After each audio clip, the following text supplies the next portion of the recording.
Did you know a legacy bank currently has digital AI employees working right alongside its human staff? I mean, welcome. Thank you for coming to watch the video. Yeah, thanks for having me. It really sounds like science fiction, but BNY's Q1 2026 presentation proved it's a reality. Exactly.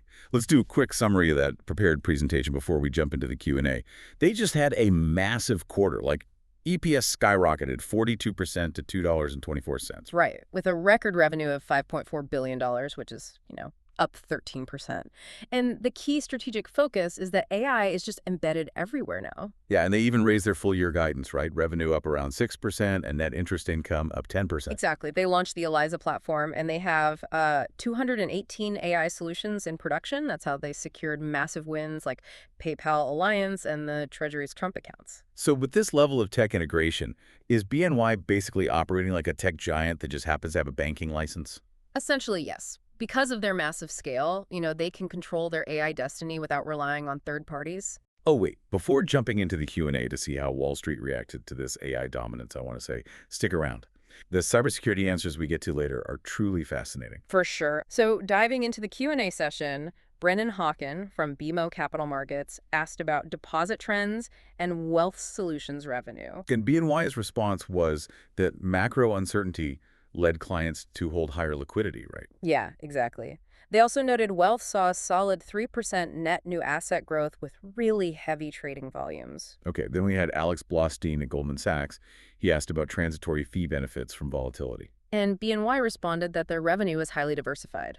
So a 50-50 balance versus volume, and deposit balances will just mean revert seasonally. Right, that makes sense. Then Ibrahim Poonawala from Bank of America asked if BNY is, underinvesting in AI. They pushed back on that. BNY's response was that they are perfectly balancing expense control while rapidly scaling. I mean, their AI solutions are up 4 times year over year. Wow. Which brings us to Mike Mayo from Wells Fargo Securities. He asked about AI financial timelines and cyber risks. Right, and here's that cybersecurity hook. BNY's response was that AI is a capacity multiplier for their 47,000 employees.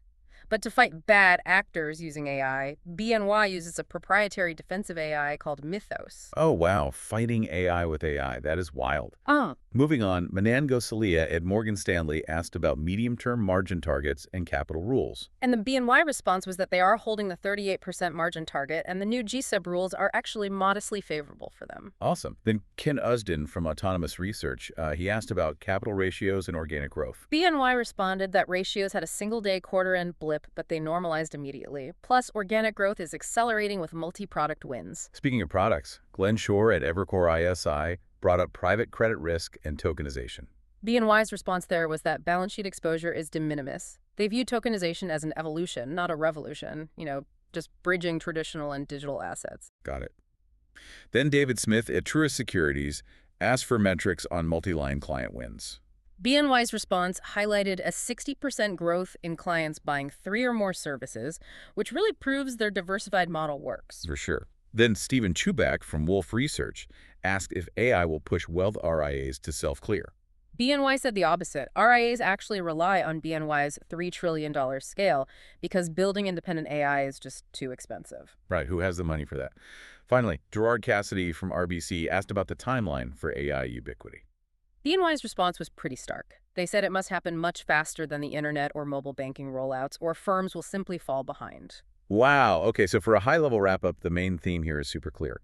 BNY is aggressively compounding value by merging its trusted legacy infrastructure with exponential AI capabilities and digital assets. Yeah, it is the only way to survive modern banking right now. It really leaves you with a provocative thought. If an AI arms race is the only way to survive in modern banking, what happens to the financial system when digital employees completely outnumber human ones? That is a fascinating question to mull over. Well, thank you for watching. Please click like, share the video, subscribe, and stay tuned for upcoming content if you like the video.